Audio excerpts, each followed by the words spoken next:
Монгол Улсын ерөнхий сайд Лувсан Намсрайн оюун эрдний 4 жил.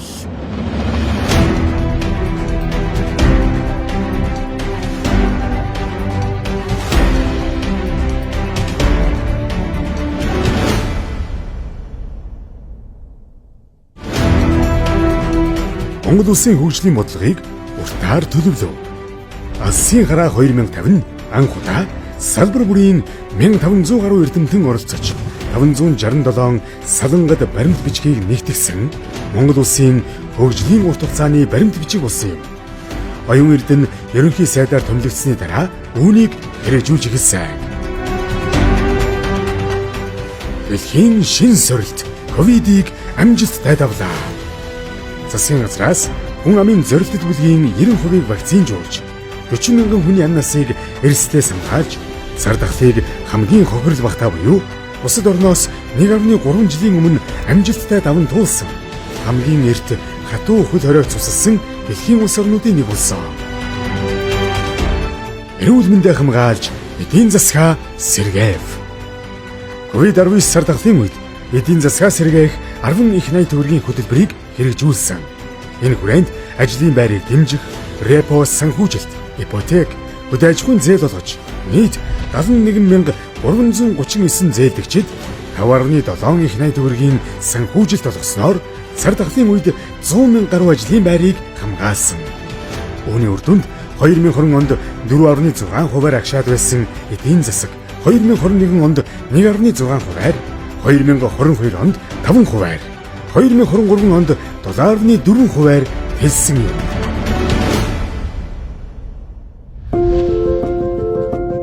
Хөгжлийг хязгаарлагч хүчин зүйлсийг шийдэх шин сэргэлтийн бодлого. Ерөнхий сайд оюун эрдний засгийн газар шин сэргэлтийн бодлогыг зарлаж 2021 оны 12 дугаар сард улсын хурлаар батлуулав. Шин сэргэлтийн бодлогыг хэрэгжүүлснээр 2021 онд дотоодын нийт бүтээгдэхүүн 43.6 их найт төгрөг байсан бол 2024 онд 82.4 их найт төгрөг. Нэг хүнд ноогдох дотоодын нийт бүтээгдэхүүн 2021 онд $4,657 байсан бол 2024 онд $7,000.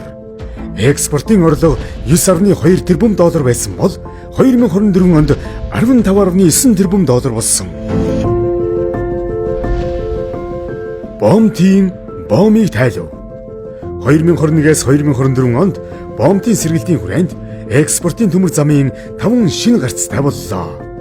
Бомтын сэргэлтийн хүрээнд хийгдсэн бүтээн байгуулалтууд 57 зүүн баян 416 км төмөр зам, 57 гашуун сухайд 233.6 км төмөр зам, Шивээ хүрэн сэхэ 7 км төмөр зам, зүүн баян ханг 226 км төмөр зам, бүгд найрамдах Хятад ард улс Оросын холбооны улсыг холбосон баруун босоо тэнхилгийн 745 км автозам баригдсан.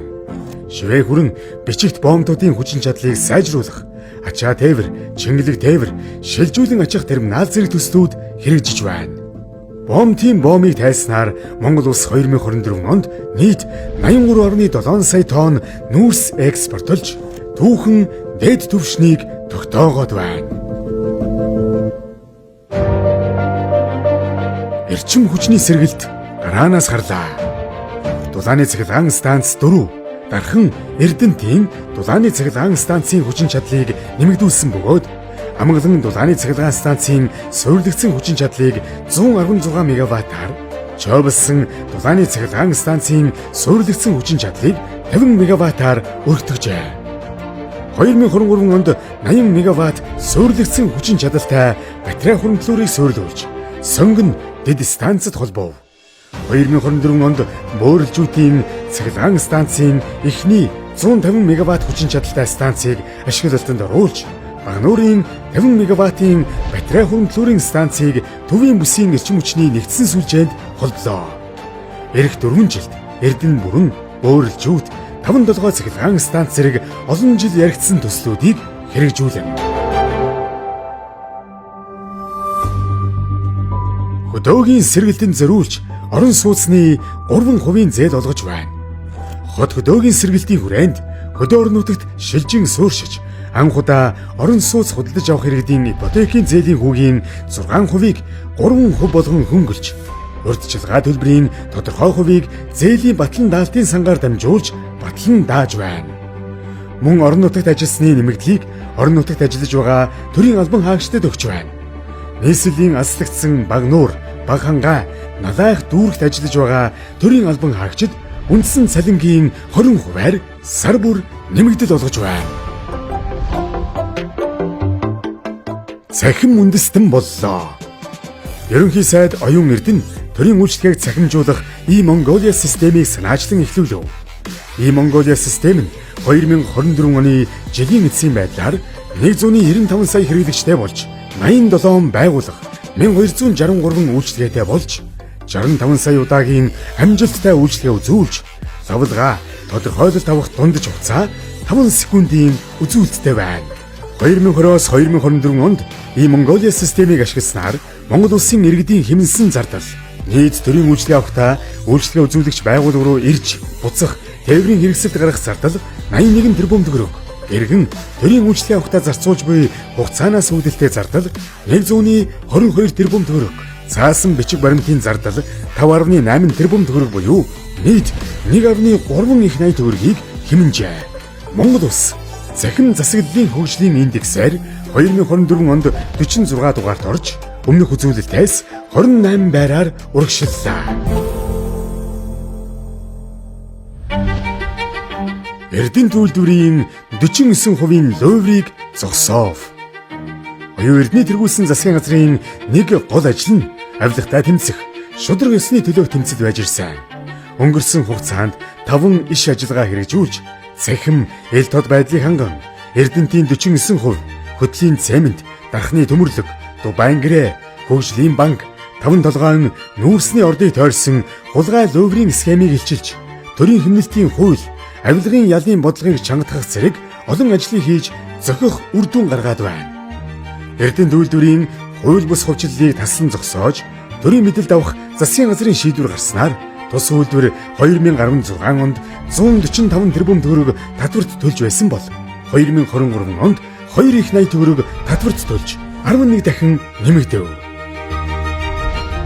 Эрдэнэс 5 толгойд онцгой дэглэм тогтоож, нүүрсний хулгайг илчиллээ. Засгийн газар 5 толгойн бүлэг ордыг үнгүйдүүлсэн нүүрсний хулгайтай хийх тэмцлийг эрчимжүүлэн Эрдэнэс 5 толгой компанид онцгой дэглэм тогтоов. Эрдэнэс 5 толгой компани 2023 онд анхудаа 6.6 их 80 төгрөгийн орлого олж, 3 их 80 төгрөгийн цэвэр ашигтай ажилласнаар үндэсний баялагын сан бодитоор бүрдэх эхлэл тавигдаж, нийт иргэдийн 1072 хувьцаа анхудаа амилж, ногдол ашгаа хуваарлаж эхлэв. 2024 оны урьдчилсан гүйцэтгэлээр 10.3 их 80 төгрөгийн орлого олж, улсын төсөвт 3.4 их 80 төгрөгийн татвар төлж, 4.7 их 80 төгрөгийн цэвэр ашигтай ажиллаж байна. Хөгжлийн банкыг дампуурлаас гаргав. Засгийн газраас дефолтын эрсдэлд орсон хөгжлийн банкны чанаргүй зээлийн хэргийг илчилж, ил тод болгосноор хөгжлийн банкны 1.8 их 80 төгрөгийн зээл эргэн төлөгдөж, Евробондын 500 сая Америк доллар, Самурай бондын 200 сая Америк долларын өрийг хөгжлийн банк өөрийн их усүрээр бүрэн төлж, Монгол улс 12 жил үргэлжилсэн өрийн гинжин хэлгээнээс салв. Засгийн газар Чингис, Мазаала, Гэргэ, Хуралдай бонд болон гадаад зээлийн төлбөрийг төлөхөд 13.3 их 80 төгрөг зарцуулав. Тусгай сангуудыг нээлттэй болгов. Засгийн газрын дэргэдэх 24 тусгай сангийн өр зээл үйл ажиллагааг олон нийтэд ил тод болгосноор боловсролын зээлийн сан, жижиг дунд үйлдвэрлэлийг дэмжих сан зэрэг олон санг, улс төрд нөлөө бүхий этгээдүүд болон тэдний хамаарал бүхий хүмүүс ашигладаг байсан нь ил болов. Мөн нийслэлийн хэмжээнд сүүлийн 20 жилд олгосон газрын мэдээллийг ил болгосон. Тусгай сангуудын мэдээллийг ил болгосноор 11 их 80 төгрөгийн зээл эргэн төлөгдөв. Дубайн гэрээг цуцлав. Оюу толгойн уурхайн үйл ажиллагаатай холбогдох Дубайн гэрээг цуцлах хэлэлцээрийг засгийн газраас амжилттай хийж, Монголын талд хуримтлаг даад байсан 2.3 тэрбум Америк долларын өрийг тэглэв. Ингэснээр ирээдүйд үүсэх 22 тэрбум Америк долларын өрийн дарамтаас гарав. Оюу толгойн галд уурхайн бүтээн байгуулалтыг эхлүүллээ. 24 сар гацаад байсан оюу толгойн хэлэлцээрийг амжилттай гүйцэтгэсний үр дүнд оюу толгой төслийн Монголын талын эзэмших 34% ноогдох үр төлбөргүй болж монголчууд анх гэрээ байгуулж байсан тэг гараан дээрээ дахин ирсэн. Зогсонг байдалд байсан галд уурхайн бүтээн байгуулалтын ажлыг эхлүүлв. 2028-аас 2030 онд олборлолт оргил үедээ хүрч бүрэн хүчин чадлаараа ажиллаж эхэлснээр оюу толгой дэлхийн 4 дахь том зэсийн уурхай болно. Авилгатай тэмцэх 5 иш ажиллагааг эхлүүллээ. Засгийн газар авилгатай тэмцэх 5 иш ажиллагаа хэрэгжүүлж, авилгыг тасан зогсоохоор өргөн хүрээнд ажиллаж эхэлсэн. Төрийн байгууллага зөрчил 6278, ажлаас чөлөөлсөн 481, сэжигтэн оргодол 34, Монголд буцаан авчирсан 25, авилга гэмт хэргийн хохирлыг барагдуулах хүрээнд төвлөрүүлсэн 2.7 их найт төгрөг, гадаадаас Монгол улсад буцаан авчирсан 12 сая Америк доллар, ил болсон нэгж мэдээлэл 970,300, тусгай сангийн зээлийн өрийн эргэн төлөлт 11 их найт төгрөг болоод байна. Эдийн засагт эерэг өөрчлөлтүүд гарлаа. Алсын гараа 2050 шин сэргэлтийн бодлого зэргийг амжилттай хэрэгжүүлж байгаагийн үр дүнд цар тахлын үед хасах 4.6% хүрч буурсан байсан манай улсын эдийн засаг 2023 онд 7.4% болж өссөн. 2024 онд эдийн засгийн өсөлт урьдчилсан байдлаар 5% хадгалагдаж байна. Сүүлийн 4 жилийн хугацаанд манай улсын дотоодын нийт бүтээгдэхүүн 24%-аар өссөн бол нэг хүнд ноогдох дотоодын нийт бүтээгдэхүүн 3 жил дараалан 1000 Америк доллараар нэмэгдлээ. Монгол улсын зээлжих зэрэглэлийг ахиуллаа.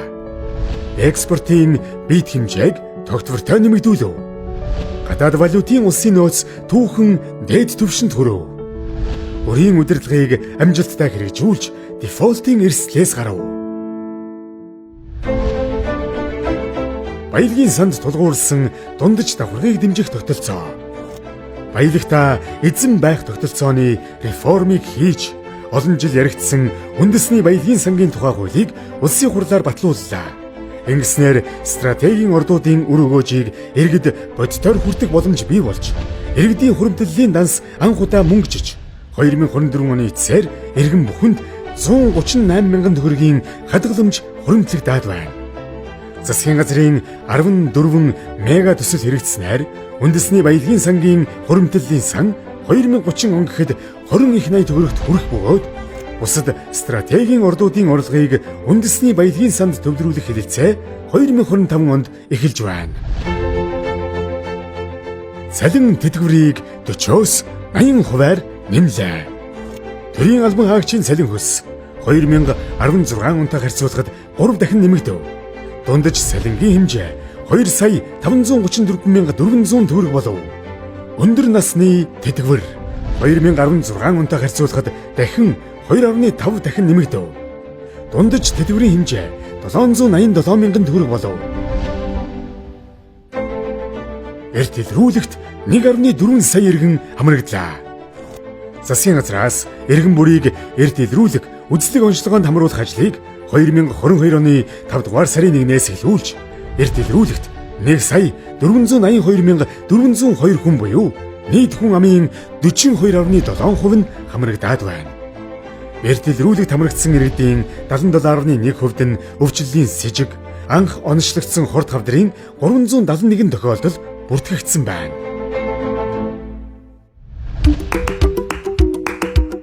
Цэцэрлэгийн суглааг халж хүртээмжийг нэмэгдүүлв. Улсын хэмжээнд 2020-оос 2024 онд нийт 197 сургууль, 285 цэцэрлэг ашиглалтанд орууллаа. Улаанбаатарт 47, Хөдөөгийн 20 ерөнхий боловсролын сургууль 3 ээлжээр хичээлж байсныг 2 ээлжид шилжүүлв. Мөн Улаанбаатар хотын 27 хорооны 26.8 мянган хүүхдийг цэцэрлэгт хамруулснаар цэцэрлэгийн суглааг халж хүсэлт гаргасан хүүхэд бүр цэцэрлэгт хамрагдах боломж бүрдээд байна. Англи хэлийг албан ёсны 2 дахь хэл болголоо. засгийн газраас боловсролын багц хуулийг батлуулж, англи хэлийг Монгол улсын албан ёсны 2 дахь хэл болгохоор тусгалаа. Ийхүү англи хэлийг үндсэн гадаад хэлээр тодорхойлсноор бүх шатны сургуулийн байгууллагын суралцагч англи хэлийг эзэмших тэгш боломж бүрдээд байна. Жуулчдын тоо түүхэн дээд амжилт тогтоолоо. Засгийн газраас 2023-аас 2028 оныг Монголд зочлох жил болгон зарлаж, Welcome to Mongolia ураа дэвшүүлэн эрх зүйн орчныг бүрдүүлэн ажиллаж байна. Монгол улс 2023 онд анх удаа 600 мянган орчим жуулчин хүлээн авч 1.2 тэрбум Америк долларыг олсон бол 2024 онд 810 мянган жуулчин хүлээн авсан нь түүхэн дээд амжилт болж салбарын орлого 1.6 тэрбум Америк долларт хүрлээ.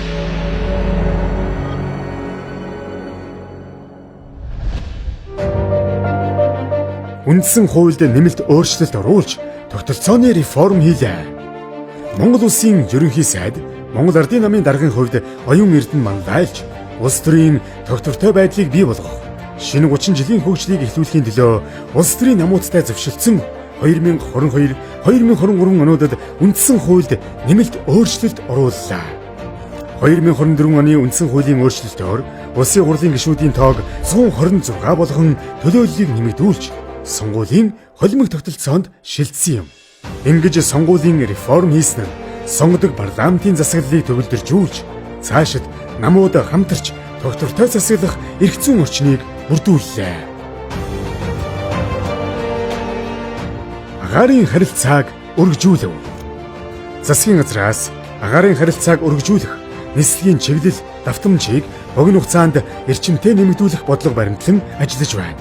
Энэ хүрээнд 2021-с 2024 онд 46 улсын засгийн газартай агаарын харилцааны тухай хэлэлцээр байгуулж, шууд нислэг үлдэх эрх зүйн зохицуулалт бүрдүүлээд байна. Агаарын тээврийг либералчилснаар 2022 онд 10 улсын 26 чиглэлд нислэг үлддэг байсан бол 2023 онд 42 улсын 155 цагт, 2024 онд 52 улсын 379 чиглэлд нислэг үлдэх боломж бүрдүүллээ. 2024 онд Монгол улс түүхэндээ анх удаа агаарын тээврээр 218 сая зорчигч тээвэрлэж 10.4 мянган тонн ачаа тээвэрлсэн байна.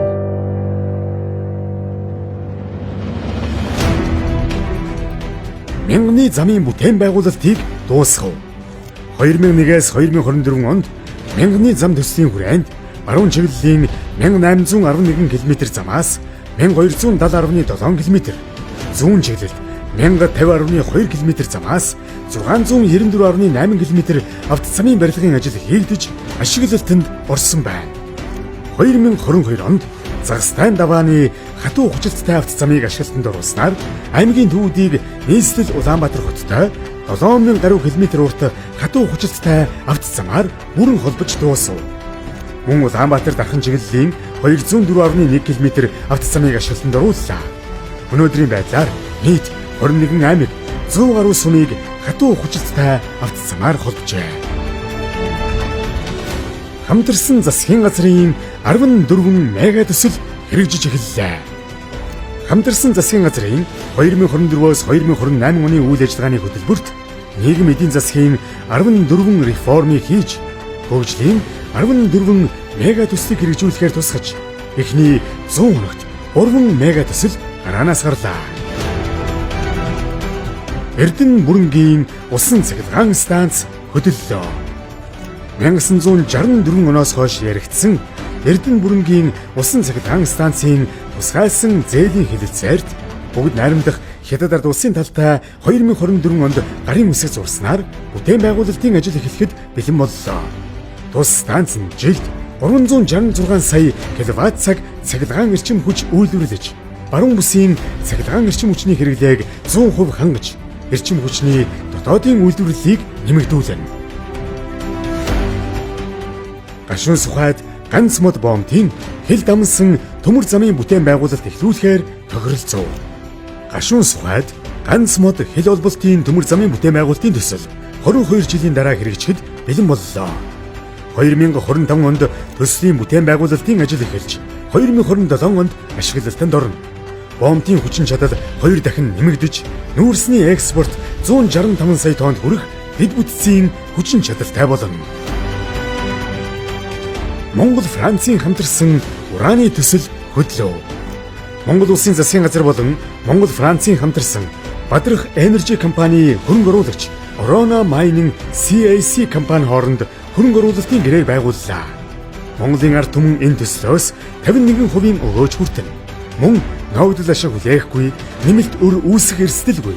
Төсөл эхэлсэн цагаас өр өгөөжийг иргэд хуримтлалын сангаар дамжуулж шууд хүртэж эхэлнэ. Бүсчилсэн хөгжлийн реформ хэрэгжиж эхэллээ. Засгийн газраас шин сэргэлтийн бодлогын хот хөдөөгийн сэргэлтийн хүрээнд 2024 оныг бүсчилсэн хөгжлийг дэмжих чиглэлээр зарлаж, бүсчилсэн хөгжлийн үзэл баримтлалыг шинжилэн батлуулсан.